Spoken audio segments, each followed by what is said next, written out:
दोस्तों नमस्कार, एक बार फिर से हमारे YouTube चैनल पर आप सभी लोगों का स्वागत है। आप लोग बहुत किस्मत वाले हैं जो भागवत गीता सुनने का मन बनाया है। दोस्तों भागवत गीता सुनने मात्र से ही समस्त दुखों का निवारण होता है। दोस्तों भागवत गीता हर इंसान को पढ़ना और सुनना चाहिए। तो दोस्तों हमें उम्मीद है कि इस भागवत गीता को अंत तक जरूर सुनेंगे। तो दोस्तों वीडियो पूरा सुनने से पहले वीडियो को लाइक शेयर कमेंट जरूर करें और कमेंट में जय श्री कृष्णा अवश्य लिखें। तो चलिए दोस्तों शुरू करते हैं।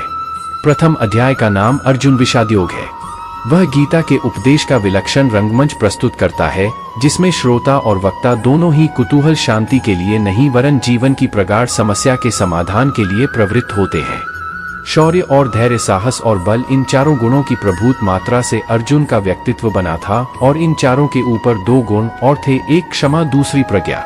बल प्रधान क्षात्र धर्म से प्राप्त होने वाली स्थिति में पहुंचकर सहसा अर्जुन के चित्त पर एक दूसरे ही प्रकार के मनोभाव का आक्रमण हुआ। कार्पण्य का एक विचित्र प्रकार की करुणा उसके मन में भर गई और उसका क्षात्र स्वभाव लुप्त हो गया। जिस कर्तव्य के लिए वह कटिबद्ध हुआ था उससे वह विमुख हो गया। ऊपर से देखने पर तो इस स्थिति के पक्ष में उसके तर्क धर्मयुक्त जान पड़ते हैं, किंतु उसने स्वयं ही उसे कार्पण्य दोष कहा है और यही माना है कि मन की इस कायरता के कारण उसका जन्मसिद्ध स्वभाव उपहत या नष्ट हो गया था। वह निर्णय नहीं कर पा रहा था कि युद्ध करे अथवा वैराग्य ले ले। क्या करें क्या न करें, कुछ समझ में नहीं आता था। इस मनोभाव की चरम स्थिति में पहुंचकर उसने धनुष बाण एक ओर डाल दिया। कृष्ण ने अर्जुन की वह स्थिति देखकर जान लिया कि अर्जुन का शरीर ठीक है, किंतु युद्ध आरंभ होने से पहले ही उस अद्भुत क्षत्रिय का मनोबल टूट चुका है। बिना मन के यह शरीर खड़ा नहीं रह सकता। अतएव कृष्ण के सामने एक गुरु कर्तव्य आ गया। तर्क से, बुद्धि से, ज्ञान से, कर्म की चर्चा से, विश्व के स्वभाव से, उसमें जीवन की स्थिति से, दोनों के नियामक अव्यय पुरुष के परिचय से और उस सर्वोपरि परम सत्तावान ब्रह्मा के साक्षात दर्शन से अर्जुन के मन का उद्धार करना, यही उनका लक्ष्य हुआ। इसी तत्व चर्चा का विषय गीता है। पहले अध्याय में सामान्य रीति से भूमिका रूप में अर्जुन ने भगवान से अपनी स्थिति कह दी। प्रथम अध्याय में दोनों सेनाओं का वर्णन किया जाता है। शंख बजाने के पश्चात अर्जुन सेना को देखने के लिए रथ को सेनाओं के मध्य ले जाने के लिए कृष्ण से कहता है। तब मोहयुक्त हो अर्जुन कायरता तथा शोक युक्त वचन कहता है। द्वितीय अध्याय संपादित करें। दूसरे अध्याय का नाम सांख्य योग है। इसमें जीवन की दो प्राचीन सम्मानित परंपराओं का तर्कों द्वारा वर्णन आया है। अर्जुन को उस कृपण स्थिति में रोते देखकर कृष्ण ने उनका ध्यान दिलाया है कि इस प्रकार का क्लैव्य और हृदय की क्षुद्र दुर्बलता अर्जुन जैसे वीर के लिए उचित नहीं। कृष्ण ने अर्जुन की अब तक दी हुई सब युक्तियों को प्रज्ञावाद का झूठा रूप कहा। उनकी युक्ति यह है कि प्रज्ञादर्शन काल, कर्म और स्वभाव से होने वाले संसार की सब घटनाओं और स्थितियों को अनिवार्य रूप से स्वीकार करता है। जीना और मरना, जन्म लेना और बढ़ना, विषयों का आना और जाना, सुख और दुख का अनुभव, ये तो संसार में होते ही हैं। इसी को प्राचीन आचार्य पर्यायवाद का नाम भी देते थे। काल की चक्रगति इन सब स्थितियों को लाती है और ले जाती है।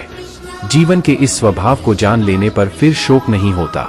यही भगवान का व्यंग्य है कि प्रज्ञा के दृष्टिकोण को मानते हुए भी अर्जुन इस प्रकार के मोह में क्यों पड़ गया है। ऊपर के दृष्टिकोण का एक आवश्यक अंग जीवन की नित्यता और शरीर की अनित्यता था। नित्य जीव के लिए शोक करना उतना ही व्यर्थ है जितना अनित्य शरीर को बचाने की चिंता। ये दोनों अपरिहार्य हैं। जन्म और मृत्यु बारी बारी से होते ही हैं, ऐसा समझकर शोक करना उचित नहीं है। फिर एक दूसरा दृष्टिकोण स्वधर्म का है। जन्म से ही प्रकृति ने सबके लिए एक धर्म नियत कर दिया है। उसमें जीवन का मार्ग, इच्छाओं की परिधि, कर्म की शक्ति, सभी कुछ आ जाता है। इससे निकलकर नहीं भागा जा सकता। कोई भागे भी तो प्रकृति उसे फिर खींच लाती है। इस प्रकार काल का परिवर्तन या परिमाण, जीव की नित्यता और अपना स्वधर्म या स्वभाव, जिन युक्तियों से भगवान ने अर्जुन को समझाया है उसे उन्होंने सांख्य की बुद्धि कहा है। इससे आगे अर्जुन के प्रश्न न करने पर भी उन्होंने योगमार्ग की बुद्धि का भी वर्णन किया। यह बुद्धि कर्म या प्रवृत्ति मार्ग के आग्रह की बुद्धि है। इसमें कर्म करते हुए कर्म के फल की आसक्ति से अपने को बचाना आवश्यक है। कर्मयोगी के लिए सबसे बड़ा डर यही है कि वह फल की इच्छा के दलदल में फंस जाता है। उससे उसे बचना चाहिए। अर्जुन को संदेह हुआ कि क्या इस प्रकार की बुद्धि प्राप्त करना संभव है। व्यक्ति कर्म करे और फल न चाहे तो उसकी क्या स्थिति होगी, यह एक व्यावहारिक शंका थी। उसने पूछा कि इस प्रकार का दृढ़ प्रज्ञा वाला व्यक्ति जीवन का व्यवहार कैसे करता है। आना जाना, खाना पीना, कर्म करना, उनमें लिप्त होकर भी निर्लेप कैसे रहा जा सकता है? कृष्ण ने कितने ही प्रकार के बाह्य इंद्रियों की अपेक्षा मन के संयम की व्याख्या की है। काम, क्रोध, भय, राग, द्वेष के द्वारा मन का सौम्य भाव बिगड़ जाता है और इंद्रियां वश में नहीं रहती। इंद्रियजय ही सबसे बड़ी आत्मजय है। बाहर से कोई विषयों को छोड़ भी दे तो भी भीतर का मन नहीं मानता। विषयों का स्वाद जब मन से जाता है तभी मन प्रफुल्लित, शांत और सुखी होता है। समुद्र में नदियां आकर मिलती हैं, पर वह अपनी मर्यादा नहीं छोड़ता। ऐसे ही संसार में रहते हुए उसके व्यवहारों को स्वीकारते हुए अनेक कामनाओं का प्रवेश मन में होता रहता है, किंतु उनसे जिसका मन अपनी मर्यादा नहीं खोता उसे ही शांति मिलती है। इसे प्राचीन अध्यात्म परिभाषा में गीता में ब्राह्मी स्थिति कहा है।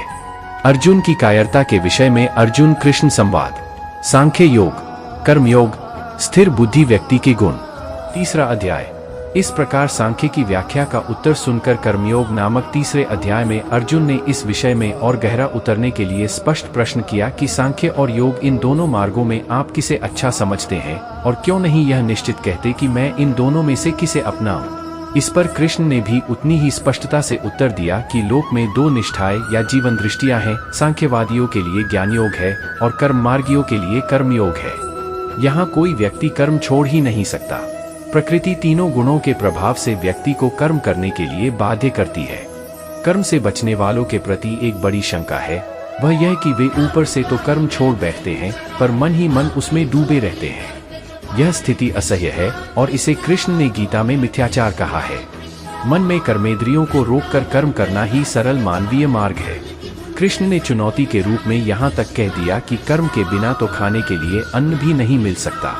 फिर कृष्ण ने कर्म के विधान को चक्र के रूप में उपस्थित किया। न केवल सामाजिक धरातल पर भिन्न व्यक्तियों के कर्मचक्र अरों की तरह आपस में पिरोए हुए हैं, बल्कि पृथ्वी के मनुष्य और स्वर्ग के देवता दोनों का संबंध भी कर्मचक्र पर आश्रित है। प्रत्यक्ष है कि यहाँ मनुष्य कर्म करते हैं, कृषि करते हैं और दैवी शक्तियाँ वृष्टि का जल भेजती हैं। अन्न और पर्जन्य दोनों कर्म से उत्पन्न होते हैं। एक में मानवीय कर्म, दूसरे में दैवी कर्म। फिर कर्म के पक्ष में लोक संग्रह की युक्ति दी गई है, अर्थात कर्म के बिना समाज का ढांचा खड़ा नहीं रह सकता।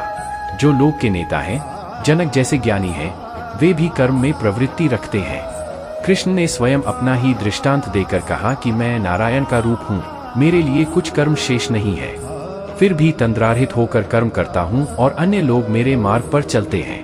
अंतर इतना ही है कि जो मूर्ख हैं वे लिप्त होकर कर्म करते हैं, पर ज्ञानी असंग भाव से कर्म करता है। गीता में यही एक साभिप्राय शब्द बुद्धि भेद है, अर्थात जो साधारण समझ के लोग कर्म में लगे हैं उन्हें उस मार्ग से उखाड़ना उचित नहीं, क्योंकि वे ज्ञानवादी बन नहीं सकते, और यदि उनका कर्म भी छूट गया तो वे दोनों ओर से भटक गए। नित्य कर्म करने वाले की श्रेष्ठता, यज्ञादि कर्मों की आवश्यकता, अज्ञानी और ज्ञानी के लक्षण, काम के निरोध का विषय। 4था अध्याय। 4थे अध्याय में, जिसका नाम ज्ञान कर्म संन्यास योग है, यह बताया गया है कि ज्ञान प्राप्त करके कर्म करते हुए भी कर्म संन्यास का फल किस उपाय से प्राप्त किया जा सकता है। यही गीता का वह प्रसिद्ध आश्वासन है कि जब जब धर्म की ग्लानि होती है तब तब मनुष्यों के बीच भगवान का अवतार होता है, अर्थात भगवान की शक्ति विशेष रूप से मूर्त होती है। यहीं पर एक वाक्य विशेष ध्यान देने योग्य है, क्षिप्र ही मानुषे लोके सिद्धिर भवति कर्मजा। 412। कर्म से सिद्धि से बड़ा प्रभावशाली जय सूत्र गीता दर्शन में नहीं है, किंतु गीता तत्व इस सूत्र में इतना सुधार और करता है कि वह कर्म असंग भाव से अर्थात फलासक्ति से बचकर करना चाहिए। भगवान बताते हैं कि सबसे पहले मैंने यह ज्ञान भगवान सूर्य को दिया था, सूर्य के पश्चात गुरु परंपरा द्वारा आगे बढ़ा, किंतु अब यह लुप्त प्राय हो गया है। अब वही ज्ञान मैं तुम्हें बताने जा रहा हूँ। अर्जुन कहते हैं कि आपका तो जन्म हाल में ही हुआ है, तो आपने यह सूर्य से कैसे कहा? तब श्री भगवान ने कहा है कि तेरे और मेरे अनेक जन्म हुए, लेकिन तुम्हें याद नहीं, पर मुझे याद है। यदा यदा ही धर्मस्य ग्लानिर्भवति भारत, अभ्युत्थानं धर्मस्य तदात्मानं सृजाम्यहम्, परित्राणाय साधूनां विनाशाय च दुष्कृतां, धर्म संस्थापनार्थाय संभवामि युगे युगे। श्री कृष्ण कहते हैं कि जब जब धर्म की हानि और अधर्म की वृद्धि होती है तब तब मैं अपने स्वरूप की रचना करता हूँ। साधुओं की रक्षा के लिए, दुष्कर्मियों का विनाश करने के लिए, धर्म की स्थापना के लिए मैं युग युग में मानव के रूप में अवतार लेता हूँ। कर्म, अकर्म और विकर्म का वर्णन, यज्ञों के स्वरूप, ज्ञान यज्ञ का वर्णन। 5वां अध्याय। 5वें अध्याय कर्म संन्यास योग नामक में फिर वे ही युक्तियां और दृढ़ रूप में कही गई हैं। इसमें कर्म के साथ जो मन का संबंध है उसके संस्कार पर या उसे विशुद्ध करने पर विशेष ध्यान दिलाया गया है। यह भी कहा गया है कि ऊंचे धरातल पर पहुंचकर सांख्य और योग में कोई भेद नहीं रह जाता है। किसी एक मार्ग पर ठीक प्रकार से चले तो समान फल प्राप्त होता है। जीवन के जितने कर्म हैं सबको समर्पण कर देने से व्यक्ति एकदम शांति के ध्रुव बिंदु पर पहुंच जाता है और जल में खिले कमल के समान कर्म रूपी जल से लिप्त नहीं होता। भगवान श्री कृष्ण इस अध्याय में कर्मयोग और साधु पुरुष का वर्णन करते हैं तथा बताते हैं कि मैं सृष्टि के हर जीव में समान रूप से रहता हूँ। आथ प्राणी को समदर्शी होना चाहिए। विद्याविनय संपन्ने ब्राह्मणे गवि हस्तिनी शुनि चैव श्वपाके च पंडिता समदर्शिन। ज्ञानी महापुरुष विद्याविनयुक्त ब्राह्मण में और चांडाल में तथा गाय, हाथी एवं कुत्ते में भी समरूप परमात्मा को देखने वाले होते हैं। छठा अध्याय आत्मसंयम योग है, जिसका विषय नाम से ही प्रकट है। जितने विषय हैं उन सब से इंद्रियों का संयम ही कर्म और ज्ञान का निचोड़ है।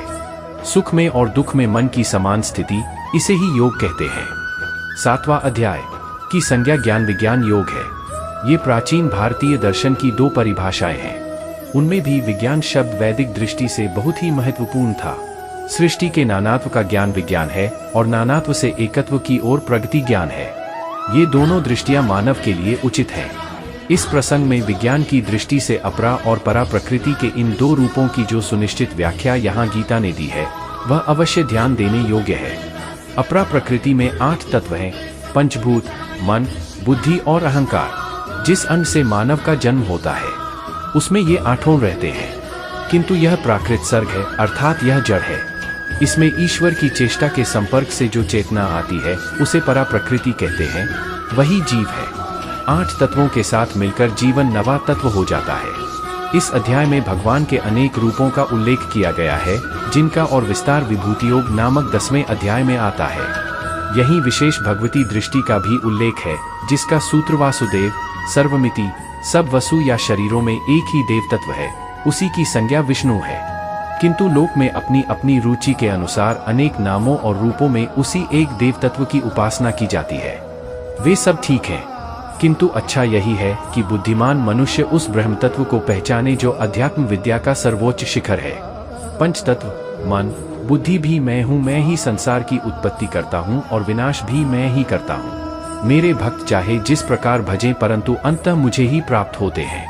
मैं योगमाया से अप्रकट रहता हूँ और मूर्ख मुझे केवल साधारण मनुष्य ही समझते हैं। यो या तनु भक्त श्रद्धयार्चितुमिच्छति तस्य तस्याचला श्रद्धा तामे विद्धामेहम्। वेदाः समतीतानि वर्तमानानि चार्जुन भविष्यानि च भूतानि मान्तु वेद न कश्चन।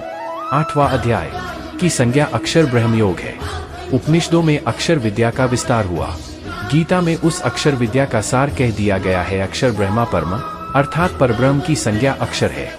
मनुष्य अर्थात जीव और शरीर की संयुक्त रचना का ही नाम अध्यात्म है। जीव संयुक्त भौतिक देह की संज्ञा अक्षर है और केवल शक्ति तत्व की संज्ञा आदिदैवक है। देह के भीतर जीव, ईश्वर तथा भूत ये 3 शक्तियां मिलकर जिस प्रकार कार्य करती हैं उसे अधियज्ञ कहते हैं। गीताकार ने 2 श्लोकों में इन 6 परिभाषाओं का स्वरूप बांध दिया है। गीता के शब्दों में एकाक्षर ब्रह्मा है। 9वां अध्याय को राजगुह्य योग कहा गया है, अर्थात यह अध्यात्म विद्या विद्यारागी है और यह गुह्य ज्ञान सब में श्रेष्ठ है। राजा शब्द का एक अर्थ मन भी था। अतएव मन की दिव्य शक्तिमयों को किस प्रकार ब्रह्ममय बनाया जाए, इसकी युक्ति ही राजविद्या है। इस क्षेत्र में ब्रह्म तत्व का निरूपण ही प्रधान है। उसी से व्यक्त जगत का बारंबार निर्माण होता है। वेद का समस्त कर्मकांड, यज्ञ, अमृत और मृत्यु, संत और असंत और जितने भी देवी देवता है, सबका पर्यवसान ब्रह्मा में है। लोक में जो अनेक प्रकार की देव पूजा प्रचलित है वह भी अपने अपने स्थान में ठीक है। समन्वय की यह दृष्टि भागवत आचार्यों को मान्य थी। वस्तुत यह उनकी बड़ी शक्ति थी। इसी दृष्टिकोण का विचार या व्याख्या 10वें अध्याय में पाई जाती है। 10वां अध्याय 10वें अध्याय का नाम विभूति योग है। इसका सार यह है कि लोक में जितने देवता हैं सब एक ही भगवान की विभूतियां हैं। मनुष्य के समस्त गुण और अवगुण भगवान की शक्ति के ही रूप हैं। बुद्धि से इन क्षुद्भय देवताओं की व्याख्या चाहे नहीं हो सके, किंतु लोक में तो वह हैं ही। कोई पीपल को पूज रहा है, कोई पहाड़ को, कोई नदी या समुद्र को, कोई उनमें रहने वाले मछली, कछुओं को। यूं कितने देवता हैं, इसका कोई अंत नहीं। विश्व के इतिहास में देवताओं की यह भरमार सर्वत्र पाई जाती है। भागवतों ने इनकी सत्ता को स्वीकारते हुए सबको विष्णु का रूप मानकर समन्वय की एक नई दृष्टि प्रदान की। इसी का नाम विभूति योग है। जो सत्व, जीव, बलयुक्त अथवा चमत्कार युक्त है, वह सब भगवान का रूप है। इतना मान लेने से चित्त निर्विरोध स्थिति में पहुंच जाता है। सर्वभूतानि कौन्तेय प्रकृति यान्ति मामिकाम्, कल्पक्षये पुनस्तानि कल्पादौ विसृजाम्यहम् है। 11वां अध्याय का नाम विश्वरूप दर्शन योग है। इसमें अर्जुन ने भगवान का विश्वरूप देखा। विराट रूप का अर्थ है मानवीय धरातल और परिधि के ऊपर जो अनंत विश्व का प्राणवंत रचना विधान है, उसका साक्षात दर्शन। विष्णु का जो चतुर्भुज रूप है, वह मानवीय धरातल पर सौम्य रूप है। जब अर्जुन ने भगवान का विराट रूप देखा तो उसके मस्तक का विस्फोटन होने लगा। दिशो न जाने न लभे च शर्म, ये ही घबराहट के वाक्य उनके मुख से निकले और उसने प्रार्थना की कि मानव के लिए जो स्वाभाविक स्थिति ईश्वर ने रखी है, वही पर्याप्त है। 12वां अध्याय का नाम भक्ति योग है, जो जानने योग्य है। जिसको जानकर मनुष्य परमानंद को प्राप्त हो जाता है, अर्थात वो परमात्मा ही सत्य है। 13वां अध्याय में एक सीधा विषय क्षेत्र और क्षेत्रज्ञ का विचार है। यह शरीर क्षेत्र है, उसका जानने वाला जीवात्मा क्षेत्रज्ञ है। 14वां अध्याय का नाम गुणत्रय विभाग योग है। यह विषय समस्त वैदिक, दार्शनिक और पौराणिक तत्वचिंतन का निचोड़ है। सत्व, रज, तम नामक 3 गुणत्रिकों की अनेक व्याख्याएं हैं। गुणों की साम्यावस्था का नाम प्रधान या प्रकृति है। गुणों के वैषम्य से ही वैकृत सृष्टि का जन्म होता है। अकेला सत्व शांत स्वभाव से निर्मल प्रकाश की तरह स्थिर रहता है और अकेला तम भी जड़वत निश्चेष्ट रहता है, किंतु दोनों के बीच में छाया हुआ रजोगुण उन्हें चेष्टा के धरातल पर खींच लाता है। गति तत्व का नाम ही रजस है। 15वां अध्याय का नाम पुरुषोत्तम योग है। इसमें विश्व का अश्वत्थ के रूप में वर्णन किया गया है। यह अश्वत्थ रूपी संसार महान विस्तार वाला है। देश और काल में इसका कोई अंत नहीं है, किंतु इसका जो मूल या केंद्र है, जिसे ऊर्ध्व कहते हैं, वह ब्रह्मा ही है। एक और वह परम तेज जो विश्वरूपी अश्वत्थ को जन्म देता है, सूर्य और चंद्र के रूप में प्रकट है। दूसरी ओर वही एक एक चैतन्य केंद्र में या प्राणी शरीर में आया हुआ है। जैसा गीता में स्पष्ट कहा है, अहं वैश्वानरो भूत्वा प्राणिनां देहमाश्रित। वैश्वानर या प्राणमयी चेतना से बढ़कर और दूसरा रहस्य नहीं है। नर या पुरुष 3 हैं, अक्षर और अव्यय। पंचभूतों का नाम अक्षर है, प्राण का नाम अक्षर है और मनस्तत्व या चेतना की संज्ञा अव्यय है। इन्हीं 3 नरों की एकत्र स्थिति से मानवी चेतना का जन्म होता है। उसे ही ऋषियों ने वैश्वानर अग्नि कहा है। 16वां अध्याय में देवासुर संपत्ति का विभाग बताया गया है। आरंभ से ही ऋग्वेद में सृष्टि की कल्पना दैवी और आसुरी शक्तियों के रूप में की गई है। यह सृष्टि के द्विविरुद्ध रूप की कल्प, रज और तम, इन 3 गुणों से ही है, अर्थात जिसमें जिस गुण का प्रादुर्भाव होता है, उसकी श्रद्धा या जीवन की निष्ठा वैसी ही बन जाती है। यज्ञ, तप, दान, कर्म, ये सब 3 प्रकार की श्रद्धा से संचालित होते हैं। यहाँ तक कि आहार भी 3 प्रकार का है। उनके भेद और लक्षण गीता ने यहाँ बताए हैं। 17वां अध्याय श्रद्धात्रय विभाग योग नाम से है। इसमें श्रद्धा का और शास्त्र विपरीत घोर तप करने वालों के विषय का वर्णन है। इसमें आहार, यज्ञ, तप और दान के पृथक पृथक भेद बताए गए हैं। इसके अलावा तत्सत के प्रयोग की व्याख्या की गई है। 18वें अध्याय की संज्ञा मोक्ष संन्यास योग है। इसमें गीता के समस्त उपदेशों का सार एवं उपसंहार है। यहाँ पुण्य बलपूर्वक मानव जीवन के लिए 3 गुणों का महत्व कहा गया है। पृथ्वी के मानवों में और स्वर्ग के देवताओं में कोई भी ऐसा नहीं जो प्रकृति के चलाए हुए इन 3 गुणों से बचा हो। मनुष्य को बहुत देख भाग कर चलना आवश्यक है, जिससे वह अपनी बुद्धि और वृत्ति को बुराई से बचा सके और क्या कार्य है, क्या अकार्य है, इसको पहचान सके। धर्म और अधर्म को, बंध और मोक्ष को, वृत्ति और निवृत्ति को जो बुद्धि ठीक से पहचानती है, वही सात्विकी बुद्धि है और वही मानव की सच्ची उपलब्धि है। इस प्रकार भगवान ने जीवन के लिए व्यावहारिक मार्ग का उपदेश देकर अंत में यह कहा है कि मनुष्य को चाहिए कि संसार के सब व्यवहारों का सच्चाई से पालन करते हुए जो अखंड चैतन्य तत्व है, जिसे ईश्वर कहते हैं, जो प्रत्येक प्राणी के हृदय या केंद्र में विराजमान है, उसमें विश्वास रखे, उसका अनुभव करे। वही जीव की सत्ता है, वही चेतना है और वही सर्वोपरि आनंद का स्रोत है।